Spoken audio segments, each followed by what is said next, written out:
Assalamualaikum warahmatullahi wabarakatuh. Perkenalkan, nama saya Siti Syahrani Hamirah. Saya mahasiswi dari Universitas Negeri Jakarta, jurusan Ilmu Komunikasi tahun 2020. Di sini saya akan mempresentasikan tentang penelitian saya yang berjudul Pengaruh Sosial Media Instagram terhadap Kepercayaan Diri Mahasiswa Universitas Negeri Jakarta.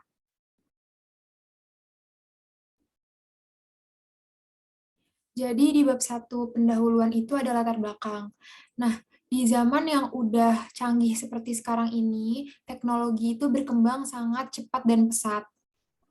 Semua jenis informasi dari seluruh dunia dapat kita akses karena kemajuan teknologi. Teknologi komunikasi yang udah semakin canggih ini mempermudah manusia dalam berhubungan dan berkomunikasi satu sama lain. Kayak jarak dan waktu itu udah bukan menjadi hambatan lagi buat manusia dalam berkomunikasi satu sama lain. Kayak misalnya kita ada di kota Jakarta, terus kita ingin menghubungi keluarga atau kerabat yang ada di luar negeri atau luar kota. Dengan mudah kita sekarang memiliki internet yang bisa menjangkau jarak dan waktu tersebut.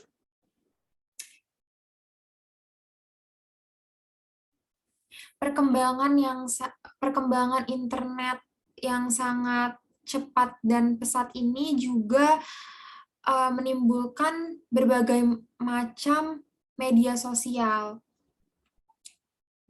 Sekarang ini banyak sekali media sosial yang bermunculan dan semakin orang itu benar-benar semakin kayak di mana-mana itu pasti punya media sosial.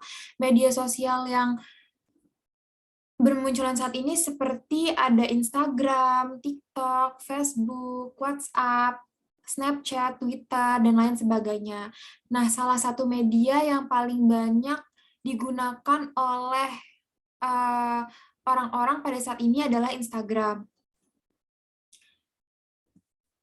Di Indonesia pun kayak siapa sih yang tidak main Instagram? Sekarang mau anak SMP, anak SD pun bahkan udah punya Instagram, udah main Instagram, TikTok, itu bener-bener jadi makanan sehari-hari gitu buat kita karena kayaknya orang-orang zaman sekarang ini nggak bisa hidup tanpa media sosial karena semua aktivitas yang dilakuin apa tuh biasanya langsung diunggah ke media sosial atau pokoknya orang-orang itu nggak bisa terlepas dari yang namanya internet dan media sosial. Nah, Instagram itu apa sih? Instagram merupakan salah satu jenis jejaring sosial yang udah ada dari tahun 2016. Instagram ini adalah sebuah aplikasi berbagi foto. Instagram mempunyai berbagai macam fitur yang disediakan untuk penggunanya. Jadi Instagram ini tuh biasanya tempat bagi orang-orang untuk sarana bagi orang-orang untuk mengekspresikan diri, terus membagikan kegiatannya, misalnya kayak lagi jalan-jalan kemana, atau aktivitasnya itu lagi nge-gym, atau dia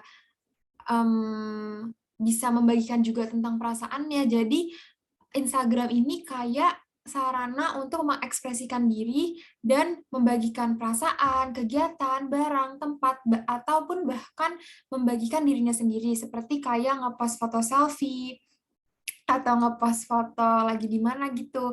Pokoknya Instagram ini itu adalah sarana untuk mengekspresikan diri. Sebenarnya nggak hanya itu sih, sekarang itu Instagram udah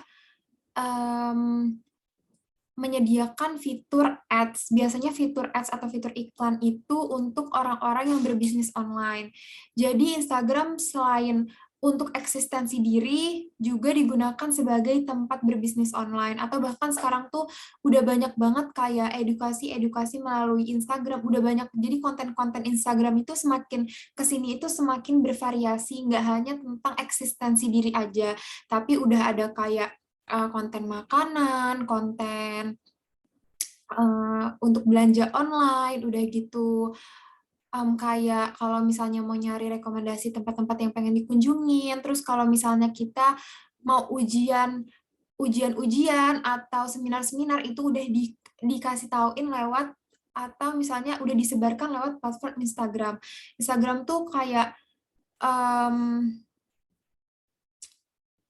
apa ya, bahkan mungkin isu-isu politik pun atau hal yang berkaitan dengan politik sudah disebarkan lewat media sosial. Jadi Instagram ini bener-bener em, banyak manfaat, tapi emang ada dampak positif dan negatif dari Instagram.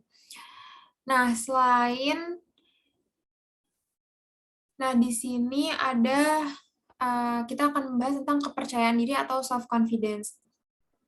Self-confidence itu pada umumnya adalah percaya akan kemampuan diri sendiri dan dapat menilai diri sendiri untuk dapat melakukan suatu pekerjaan, serta mencari efektivitas dari pendekatan yang diperlukan. Nah, hasil dari penelitian Angeling 2003 mengatakan awal dari kepercayaan diri seseorang adalah dapat mengandalkan dirinya sendiri. Kepercayaan diri seseorang timbul saat seseorang mampu percaya bahwa dirinya sanggup untuk menghadapi rintangan dan tantangan apapun dalam hidupnya. Jadi kepercayaan diri itu adalah kayak kita percaya bahwa diri kita itu mampu melakukan sesuatu. Kita itu benar-benar yakin dan tidak merasa kayak optimis gitu ibaratnya. Nah, di sini ada beberapa faktor yang dapat mempengaruhi kepercayaan diri seseorang. Menurut Hapsari, ada dua faktor yang mempengaruhi kepercayaan diri seseorang. Ada faktor eksternal dan faktor internal. Faktor eksternal itu dari usia, jenis kelamin, dan fisik. Sedangkan faktor internal yaitu seberapa sukses seseorang tersebut dan bagaimana tingkat pendidikannya serta dukungan sosial. Sedangkan menurut Asri 2012 ada beberapa faktor yang dapat mempengaruhi kepercayaan diri seseorang. Yang pertama ada perubahan fisik. Nah, perubahan tubuh itu pasti akan terjadi kepada semua orang, seperti dari muda ke tua, atau gemuk ke kurus, atau misalnya yang tadinya orangnya itu mukanya mulus jadi jerawatan, dan lain sebagainya. Tetapi seringnya orang memiliki rasa tidak puas, dan hal tersebut terjadi, dan hal tersebut berimbas kepada dirinya sendiri, kepada kepercayaan diri. Jadi misalnya, ketika orang-orang itu ngerasa ada perubahan dari dirinya itu, misalnya tadinya muda terus bertambah umur jadi tua, dia merasa tidak percaya diri gitu dengan penampilannya, dan itu jadi mengakibatkan insecure atau rasa rendah diri. Yang kedua ada lingkungan teman sebaya. Kepercayaan diri seseorang dapat terbentuk jika lingkungannya bisa menerima keadaan dirinya, karena hal tersebut memberikan kemampuan terhadap individu untuk dapat mengekspresikan dirinya dalam bentuk perilaku.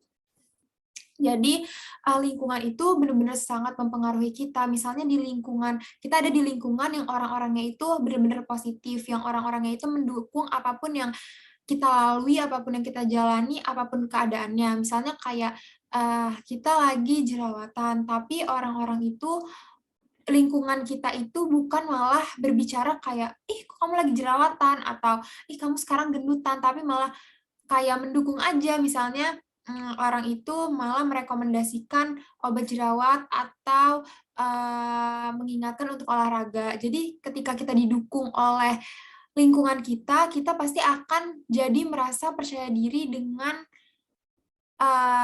jadi meningkatkan rasa percaya diri kita gitu, bukan malah insecure atau rendah diri. Yang ketiga, hubungan dalam keluarga. Keluarga yang harmonis akan membuat individu lebih percaya diri, karena dukungan keluarga sangat penting dalam pengembangan diri seseorang. Karena keluarga itu kayak pendidikan pertama seseorang, jadi pasti apapun yang ada dalam keluarga itu sangat berpengaruh kepada tumbuh kembangnya seseorang gitu. Jadi kalau misalnya di keluarganya itu harmonis, terus orang tuanya itu mengapresiasi dirinya dan memberikan dukungan, maka orang tersebut akan percaya diri, akan lebih percaya diri dan tidak merasa kayak ya itu insecure, balik lagi kayak insecure, nggak ngerasa kayak saya kok misalnya saya kok kurang ini ya, saya kurang itu, atau misalnya di keluarganya itu dia dikritik terus menerus, jadinya dia tidak percaya diri dan nggak percaya kalau dia mampu melakukan sesuatu gitu. Jadi dia merasa kalau misalnya dirinya itu kurang terus dan nggak mampu memenuhi ekspektasi orang lain, dan itu akan mempengaruhi dirinya sendiri. Yang keempat, ada reaksi lingkungan. Kepercayaan diri akan lebih meningkat saat seseorang mendapatkan reaksi positif dari lingkungan sosialnya. Sebaliknya, jika reaksi lingkungan sekitar itu negatif, akan berimbas juga kepada kepercayaan dirinya. Jadi, jika lingkungan itu yang kayak seperti ada di poin nomor 2, jika seseorang mendapat dukungan yang baik, dukungan yang positif, orang tersebut akan percaya diri dan lebih menghargai dirinya sendiri. Orang tersebut akan merasa optimis dan merasa dirinya itu uh, dirinya itu baik di mata orang lain gitu. Jadi dirinya itu positif di mata orang lain karena lingkungannya itu berpikir kalau orang itu sendiri pun positif. Jadi dukungan lingkungan, dukungan keluarga, itu sangat sangat berpengaruh terhadap kepercayaan diri seseorang. Nah, yang selanjutnya akan saya jelaskan di sini ada mahasiswa. Mahasiswa itu merupakan individu yang sedang menuntut ilmu di tingkat perguruan tinggi, baik di perguruan tinggi negeri, swasta, atau lembaga lain yang mempunyai kedudukan yang sama seperti perguruan tinggi. Mahasiswa cenderung memiliki intelektualitas yang tinggi, kecerdasan dan kritis dalam berpikir, juga kerencanaan dalam melakukan suatu. Berpikir kritis dan bertindak cepat juga merupakan sifat yang biasanya dimiliki oleh mahasiswa. Mahasiswa merupakan seorang yang sedang menuntut ilmu dan menjalani pendidikannya di perguruan tinggi, baik perguruan tinggi akademik, politeknik, atau universitas dan institut. Seorang mahasiswa dapat masuk pada tahap perkembangan usia 17-26 tahun. Tahap tersebut dikelompokkan pada masa remaja akhir atau masa dewasa awal. Dilihat dari perkembangan usia, mahasiswa biasa disebut sebagai penetapan pendirian hidup. Jadi di sini ada ciri-ciri mahasiswa yang disampaikan oleh Kartono. Mahasiswa merupakan anggota masyarakat yang mempunyai ciri-ciri sebagai berikut. Yang pertama, mampu dan memiliki kesempatan untuk menimba ilmu di perguruan tinggi dan mempunyai intelektualitas yang baik. Yang kedua, dapat menjadi leader atau memimpin masyarakat. Yang ketiga, dapat menjadi penggerak atau alat yang dinamis dalam proses modernisasi. Yang keempat, dapat memasuki dunia kerja dengan kemampuan yang ada dan dapat diandalkan.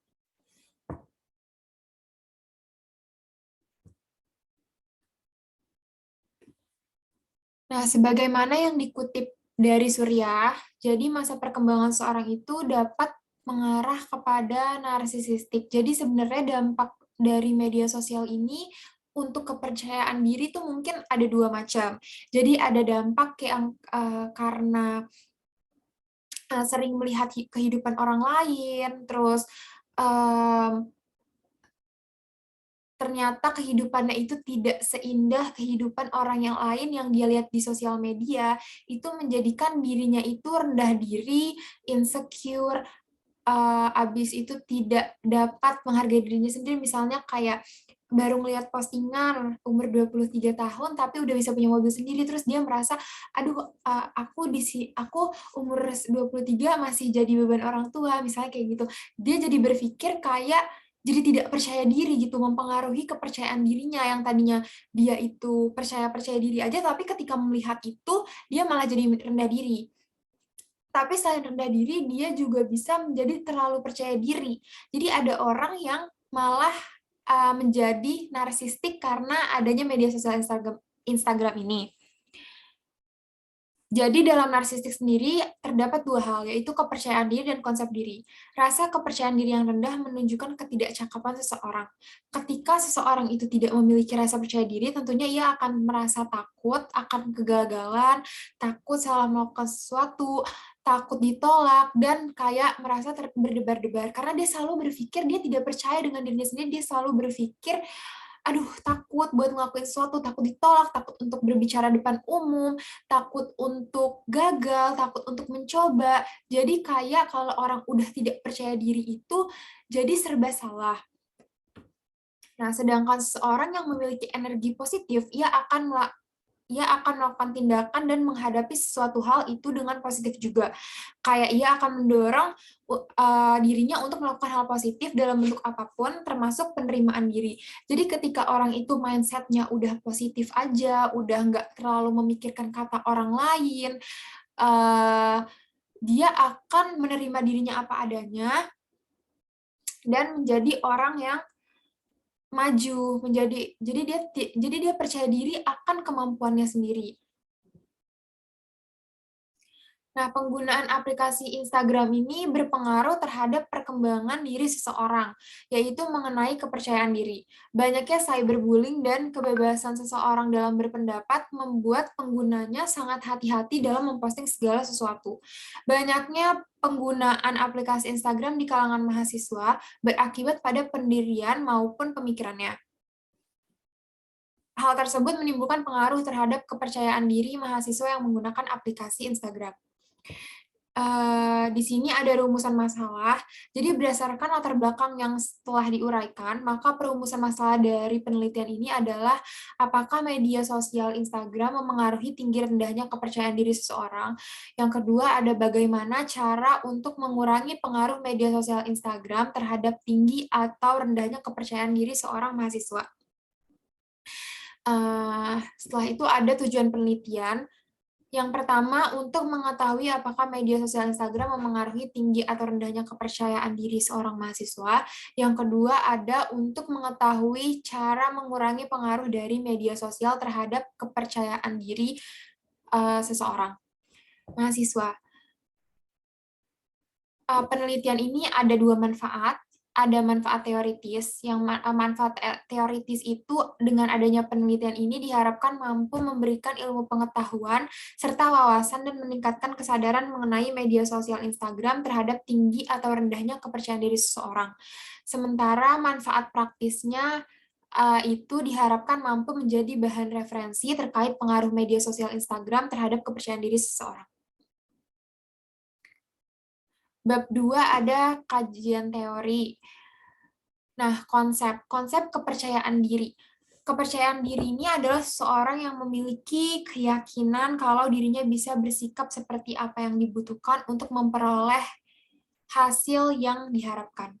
Ciri-ciri orang yang memiliki kepercayaan diri itu bersikap positif, mandiri, tidak egois, punya rasa toleransi yang tinggi, ambisius, bersikap optimis, tidak malu-malu dalam memberikan pendapat, dan tidak berlebihan. Sedangkan Taylor tahun 1986 mengatakan bahwasannya orang yang percaya diri lebih mudah berbaur dengan orang lain dan lebih berhasil dalam hubungan interpersonal dibandingkan orang yang tidak memiliki percaya diri atau sering bersikap rendah diri. Memiliki rasa percaya diri itu bukan suatu hal yang turun-temurun, tetapi rasa percaya diri itu dibangun dari lingkungan, dibangun dari keluarga, dibangun dari pendidikan. Jadi, rasa percaya diri itu didapat dari pengalaman hidup, diajarkan, ditanamkan, dan berkembang. Sehingga kita dapat berusaha untuk membentuk dan meningkatkan rasa kepercayaan diri. Nah, faktor-faktor kepercayaan diri. Faktor yang pertama ada keadaan fisik. Surya Brata mengungkapkan bahwasannya jika seseorang mempunyai keadaan fisik yang berbeda dengan orang-orang sekitarnya, ia akan merasa tidak nyaman dan membandingkan dirinya dengan orang lain. Jika sudah seperti itu, maka dia akan merasa insecure akan kondisi fisiknya. Yang kedua ada konsep diri. Konsep diri adalah keyakinan, perasaan, sudut pandang, dan pemikiran tentang semua hal yang ada pada dirinya. Terdapat beberapa hal seperti sifat, karakter, perasaan, kemampuan, kebutuhan, penampilan diri, dan tujuan hidup. Coleman berpendapat seseorang bisa memahami dan menerima dirinya sendiri adalah seseorang yang punya kepercayaan diri. Faktor psikologis, aspirasi, prestasi, karakteristik diri, dan tingkat emosional dapat memengaruhi konsep diri.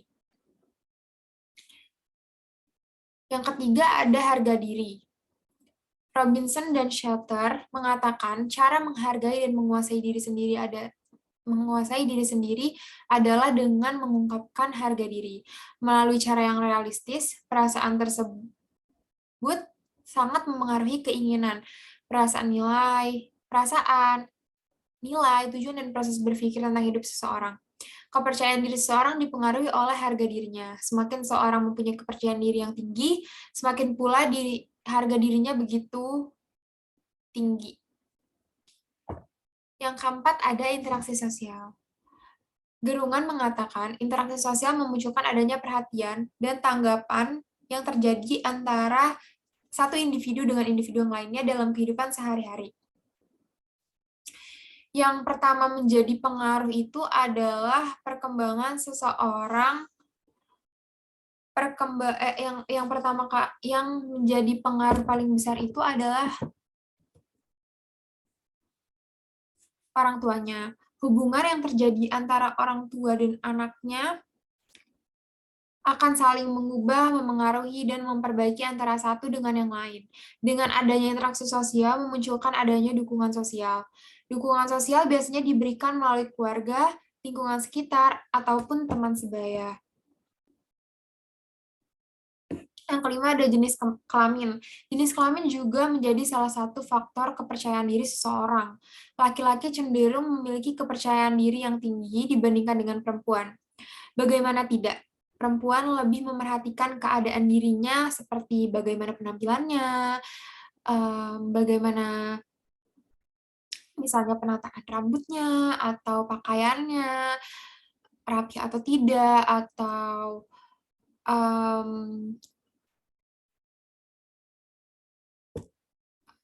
atau misalnya dia terlalu kurus atau terlalu gemuk, itu akan perempuan tuh biasanya sangat memperhatikan hal itu. Ada salah satu penelitian yang mengungkapkan bahwa hal yang mempengaruhi kepercayaan diri perempuan itu mengenai penampilannya. Pentingnya mempunyai kepercayaan diri. Pentingnya mempunyai kepercayaan diri menurut Kartini itu ada 6. Yang pertama, jika kita memiliki kepercayaan diri yang tinggi, artinya kita tahan banting atau kuat mental. Jadi segala sesuatu tuh kita akan melaluinya. Kita nggak terlalu memikirkan ini tuh bagaimana, ini tuh bagaimana, ini susah atau enggak. Kita hanya menjalaninya dan kita percaya bahwa kita mampu akan hal itu.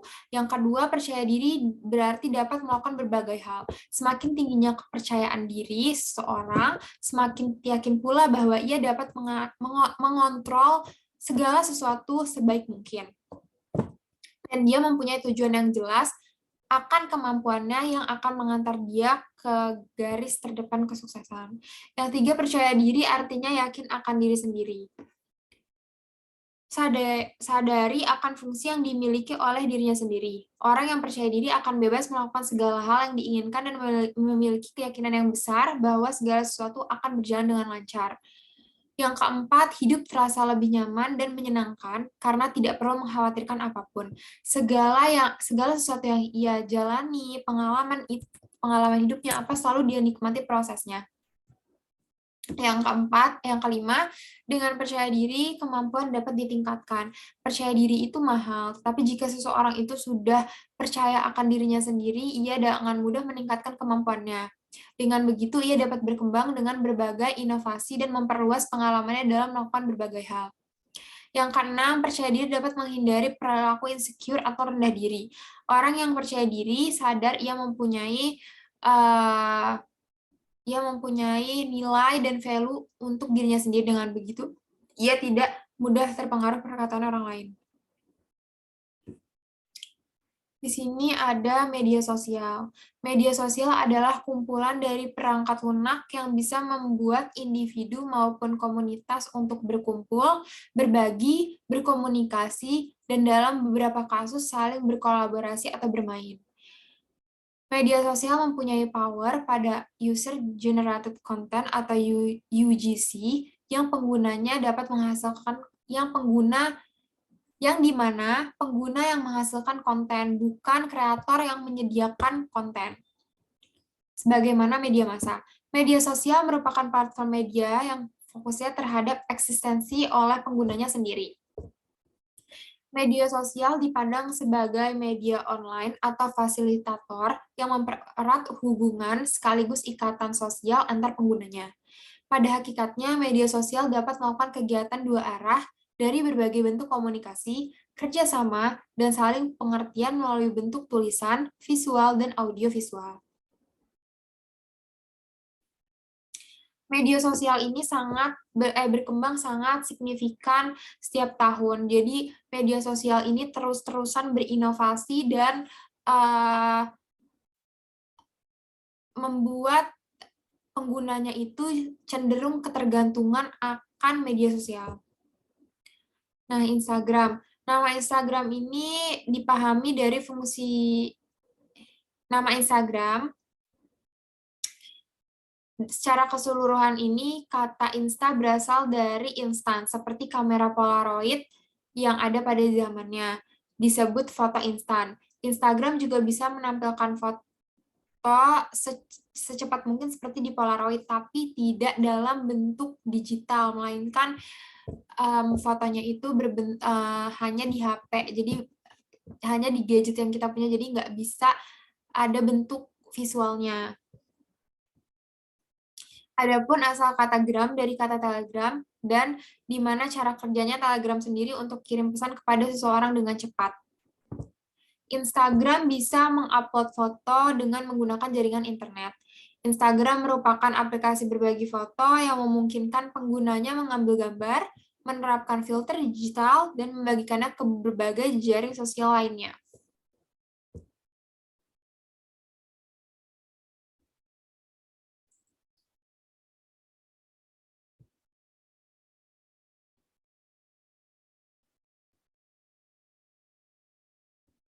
Nah, di sini ada kajian literatur. Yang pertama, penelitian yang dilakukan oleh Sasmindaniah Kansa yang berjudul Pengaruh Sosial Media Terhadap Gaya Hidup Remaja. Sebagian besar mahasiswa ilmu komunikasi angkatan 2019 setuju bahwa media sosial TikTok berpengaruh terhadap gaya hidup remaja, dan dari hasil analisis bivariat, nilai signifikansi didapat sebesar 0,05, yang artinya sosial media TikTok memiliki pengaruh yang cukup besar terhadap gaya hidup mahasiswa ilmu komunikasi UNJ angkatan 2019. Yang kedua, ada penelitian yang dilakukan oleh Dwi Putri Robiatul Adawiyah pada tahun 2020 yang berjudul Pengaruh Penggunaan Aplikasi TikTok Terhadap Kepercayaan Diri Remaja di Kabupaten Sampang. Ditemukan bahwasannya terdapat pengaruh yang cukup besar antara pengguna sosial media TikTok dengan kepercayaan diri remaja di Kabupaten Sampang. Yang ketiga, ada penelitian yang dilakukan oleh Andi Syaputra dan Deki Rivendi tahun 2021 yang berjudul Hubungan Intensitas Media Sosial dan Kepercayaan Diri pada Remaja Awal. Ditemukan bahwa intensitas penggunaan media sosial mempunyai hubungan yang lemah dengan kepercayaan diri pada remaja awal. Dapat diartikan bahwa adanya hubungan positif antara intensitas pengguna media sosial dengan kepercayaan diri di remaja awal. Yang keempat, ada penelitian dilakukan oleh Rifki Agianto dan kawan-kawan dengan judul Pengaruh Media Sosial Terhadap Gaya Hidup dan Etika Remaja. Ditemukan bahwasannya media sosial membawa pengaruh kepada para penggunanya. Terdapat dua pengaruh positif dan negatif. Pengaruh positif yaitu menjadi lebih kreatif dalam membuat konten, menjadikan Instagram sebagai media untuk memperoleh informasi, sedangkan pengaruh negatifnya yaitu bersifat hedon dan mudah terpengaruh dari apa yang dilihat.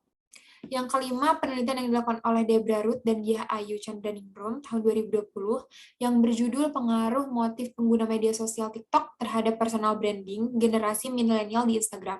Ditemukan bahwasannya pengaruh milenial menggunakan TikTok untuk pemenuhan kebutuhan hiburan dengan faktor pembentukan personal branding di Instagram, di mana penggunanya mampu membuat konten yang menganut nilai moral dan kepercayaan yang setara dengan pengikut mereka.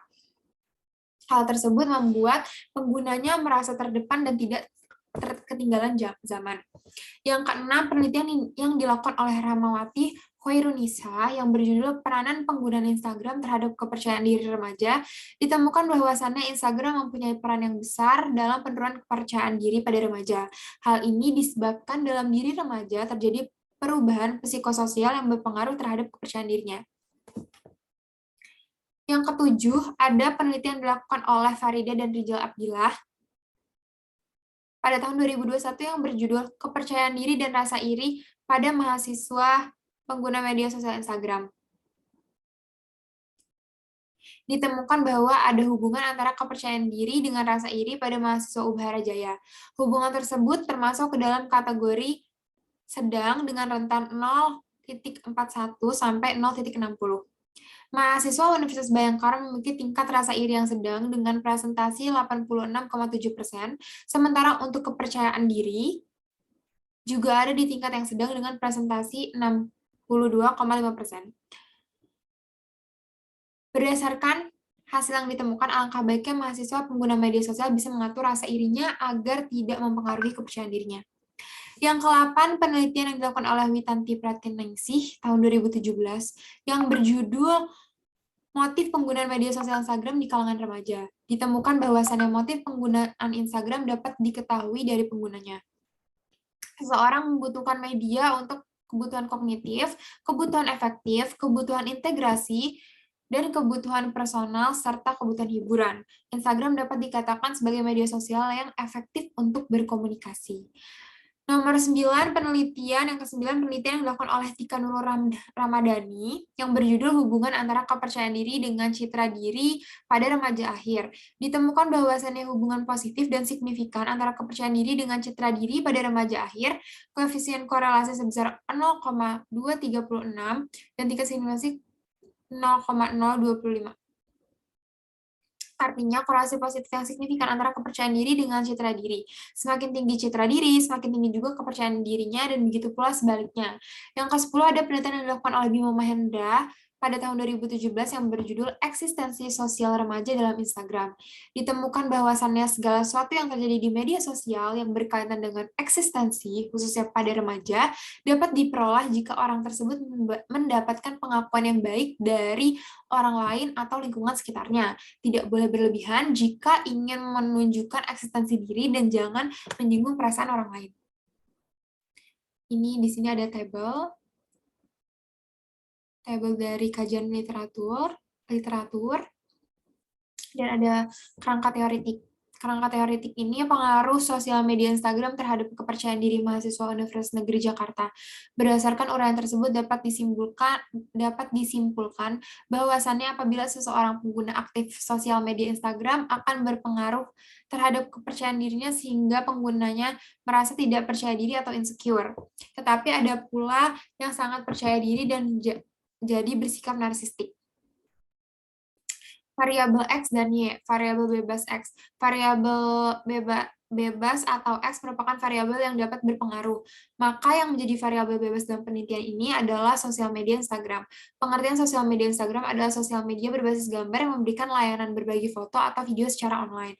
Sedangkan variabel Y, yaitu variabel yang terikat, merupakan variabel yang dipengaruhi oleh variabel bebas atau si variabel X itu tersebut. Jadi dalam variabel terikat ini, dalam penelitian ini adalah kepercayaan diri. Yang selanjutnya adalah model penelitian. Pengaruh sosial media Instagram terhadap kepercayaan diri mahasiswa ilmu komunikasi Universitas Negeri Jakarta. Berdasarkan uraian tersebut dapat disimpulkan bahwa apabila seseorang pengguna aktif media sosial Instagram, maka akan mempengaruhi kepercayaan dirinya entah ke arah rendah diri atau insecure atau ke arah narsistik. Di sini ada hipotesis penelitian. Hipotesis sementara yaitu dugaan sementara terhadap permasalahan penelitian melalui penelitian-penelitian relevan yang akan diuji kebenarannya.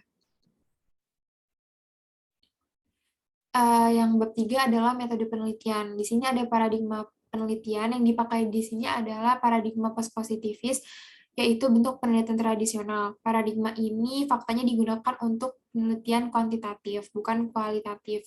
Karena ini penelitian kuantitatif, jadi pakai menggunakan paradigma post-positif.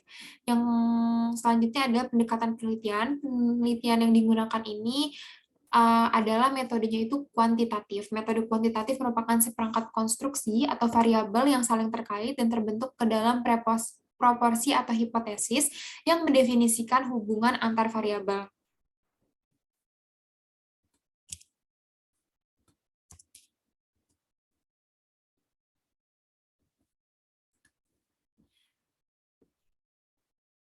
Yang selanjutnya ada metode penelitian. Jadi metode penelitian yang digunakan dalam penelitian ini adalah berdasarkan survei. Metode survei ini memberikan deskripsi kuantitatif tentang tren, sikap, pendapat dari populasi. Metode survei harus melalui 3 jenis pertanyaan. Yang pertama itu pernyataan deskriptif, yang kedua pernyataan tentang hubungan antar variabel, dan yang ketiga pertanyaan tentang hubungan prediktif antar variabel dari waktu ke waktu. Yang selanjutnya adalah populasi dan sampel. Prosedur pengambilan sampel itu adalah di mana peneliti mempunyai akses ke dalam populasi dan dapat mengambil sampel dari seseorang atau elemen lain secara langsung. Dalam prosedur kaskada atau pengelompokan, peneliti pertama-tama harus mengidentifikasikan suatu kelompok atau organisasi. Dapatkan nama orang-orang dari kelompok tersebut, kemudian ambil sampel di dalamnya. Dalam penelitian kali ini, sampel dan populasi yang akan kita ambil itu adalah mahasiswa Ilmu Komunikasi Universitas Negeri Jakarta. Nah, selanjutnya ada ukuran sampel. Penentuan ukuran sampel, caranya dengan menunjukkan jumlah orang dalam sampel dan tentukan prosedur yang digunakan untuk menghitung angka tersebut. Penentuan ukuran sampel ini merupakan trade-off sampel yang lebih besar dan akurat, tapi semakin banyak orang yang akan dijadikan sampel akan semakin banyak memakan waktu dan biaya. Selanjutnya ada hipotesis riset. Hipotesis riset sering digunakan dalam percobaan atau intervensi di mana peneliti membandingkan kelompok. Penasihat terkadang merekomendasikan untuk menggunakan dalam proyek penelitian formal seperti disertasi atau tesis sebagai sarana untuk menyatakan arah studi yang akan diambil. Hipotesis di sisi lain menunjukkan tujuan untuk sebuah penelitian. Hipotesis sering muncul dalam proposal pendanaan, tetapi cenderung digunakan dengan frekuensi yang lebih sedikit dalam penelitian ilmu sosial dan kesehatan. Oleh karena itu, fokusnya akan berada pada pertanyaan dan hipotesa.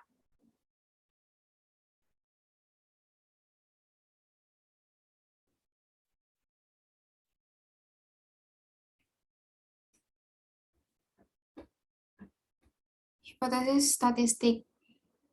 Hipotesis kuantitatif di sisi lain adalah prediksi peneliti tentang hasil yang diharapkan dari hubungan antar variabel. Numerik perkiraan nilai populasi berdasarkan data yang dikumpulkan dari sampel. Metode pengumpulan data. Ada banyak instrumen survei yang dapat digunakan untuk metode pengumpulan data, seperti SurveyMonkey, Google Form, Qualtrics. Dan di penelitian saya kali ini, saya menggunakan Google Form. Metode pengukuran data, metode analisis yang dipakai untuk mengimplementasikan juga menarik kesimpulan dari data-data yang sudah berhasil terkumpul. Dalam penelitian kali ini, peneliti menggunakan software SPSS versi 26 untuk mengolah dan menganalisis hasil penelitian.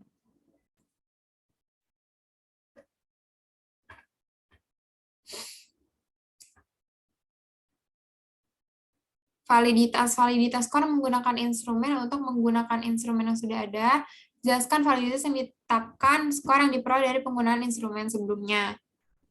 Jadi ada 3 bentuk validitas. Yang pertama ada validitas isi, yang kedua ada validitas prediktif, dan yang ketiga ada validitas konstruktif.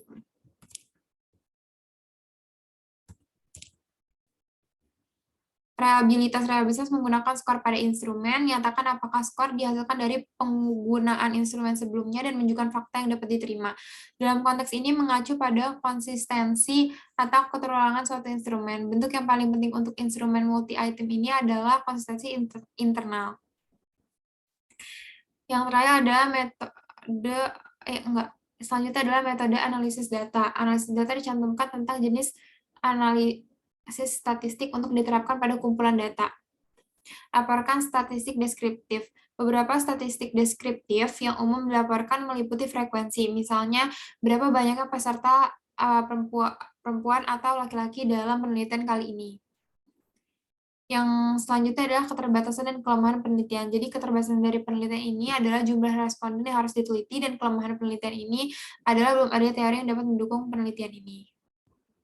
Sekian dari saya. Mohon maaf apabila ada kesalahan kata. Wassalamualaikum warahmatullahi wabarakatuh.